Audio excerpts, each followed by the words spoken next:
Hi guys, welcome back with me again in this channel. On today's tutorial, I'm going to show you how you can write your name on the Vivo Phones lock screen. So if you want to customize your lock screens, this is what you are going to do. First, you can open the settings apps on your Vivo phone. Click on settings, and then here you can just scroll down until you find this lock screen and wallpaper settings.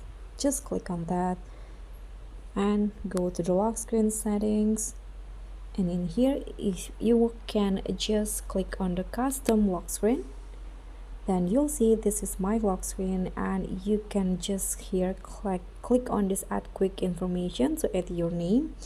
Then you can edit the signature. Just click on this pencil icon.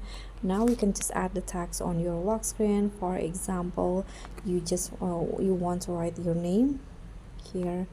I'm going to just write okay, for example, like this. You can tap on OK.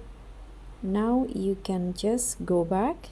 Let's close this first, click on apply at the top, and that's it. So your name will be on your lock screen. So that's very much all. Thank you so much for watching. Don't forget to like, comment, and subscribe. Also click on the thanks. Bye.